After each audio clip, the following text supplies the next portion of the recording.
वो प्यार नहीं था। सच्चा प्यार इससे साबित नहीं होता कि आप कितने लंबे समय से एक साथ हैं। सच्चा प्यार तब पता चलता है जब परिस्थितियां खराब चल रही हो और फिर भी आप एक दूसरे के साथ रहे, एक दूसरे को सपोर्ट करे और जिंदगी में साथ आगे बढ़े। रूबी एक फैशन डिजाइनर थी और नितिन एक कंपनी में सेल्स मैनेजर का काम करता था।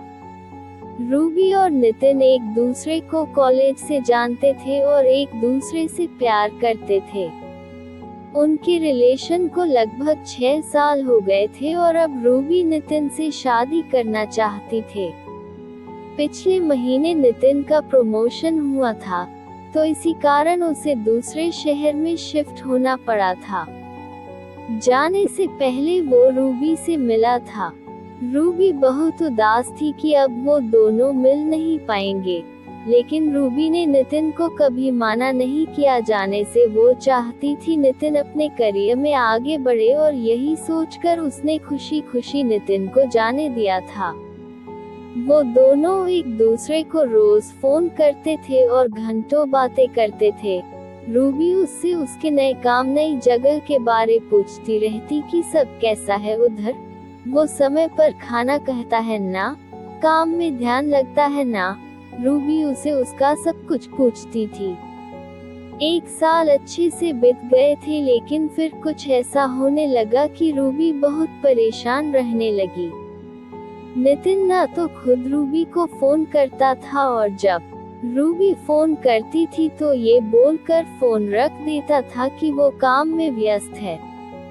रूबी को समझ नहीं आ रहा था कि नितिन ऐसा क्यों कर रहा है। भले कितना भी काम हो, 5 मिनट तो मुझसे बात कर ही सकता है। 1 महीना ऐसे ही चला गया। फिर रूबी थक कर नितिन को फोन करना छोड़ दी और नितिन तो अब उसे खुद से फोन करता ही नहीं था। कुछ दिन ऐसे ही बीत गए तो रूबी ने खुद फोन किया नितिन को। उसने फोन नहीं उठाया। रूबी ने उसे 4-5 बार फोन किया, फिर भी उसने फोन नहीं उठाया और ना ही उसने बाद में खुद रूबी को फोन किया।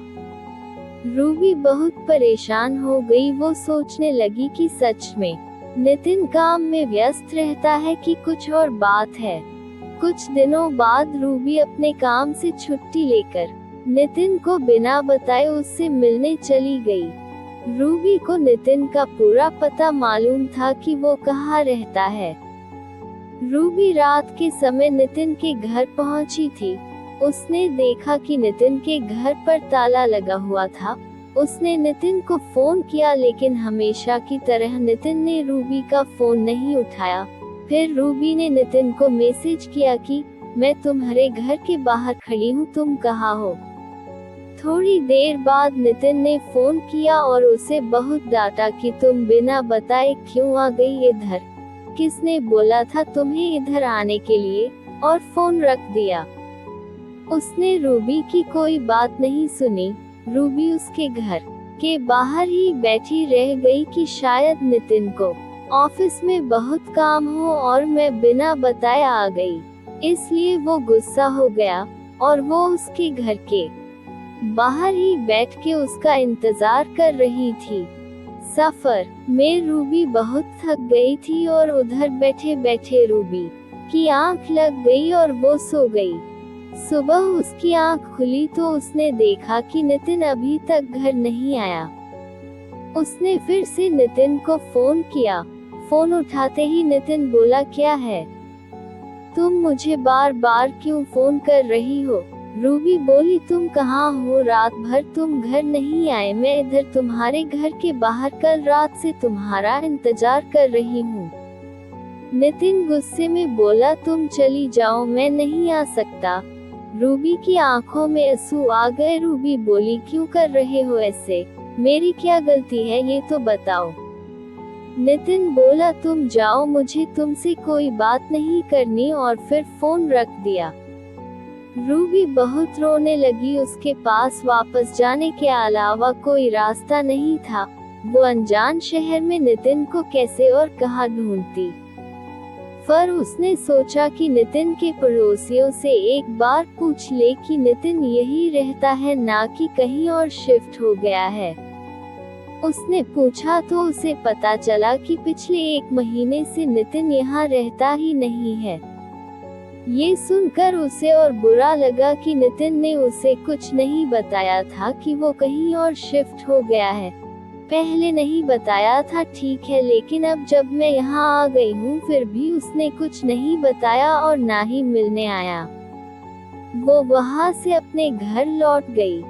वो बहुत बेचैन हो रही थी, नितिन ऐसा क्यों कर रहा है। वो नितिन को फोन और मैसेज करती थी, लेकिन वो ना तो फोन उठता और ना ही मैसेजेस का रिप्लाई करता था। कुछ 15 दिनों बाद नितिन का फोन आया। रूबी अपने ऑफिस में थी। उसने तुरंत फोन उठाया और ऑफिस से बाहर निकली बात करने के लिए। वो पूछने लगी कि नितिन तुम्हें क्या हो गया है, तुम मेरे साथ ऐसा क्यों कर रहे हो मुझसे? कोई गलती हुई है तो मुझे बताओ, लेकिन मुझे ऐसे इग्नोर नहीं करो, मुझसे बात करो।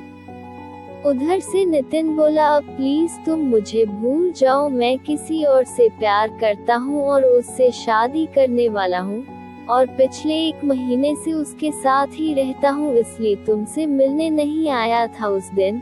हो सके तो मुझे माफ कर देना, मैं अपना फोन नंबर भी बदल रहा हूँ। इतना बोलकर नितिन ने फोन रख दिया। रूबी ये सब सुनकर तो मानो जैसे उसके पैरों के नीचे से जमीन ही निकल गई। उसका दिल बहुत ही तेजी से धड़कने लगा। वो रोने लगी और सोचने लगी कैसे 6 साल का रिलेशन ऐसे कोई एक झटके में तोड़ सकता है। दोस्तों, अगर आपको हमारी कहानी पसंद आ रही हो तो कृपया करके हमारी वीडियो को लाइक करें, चैनल को सब्सक्राइब करें और कमेंट में जरूर बताओ कि आपको किस तरह की कहानियाँ सुनना पसंद है। धन्यवाद दोस्तों।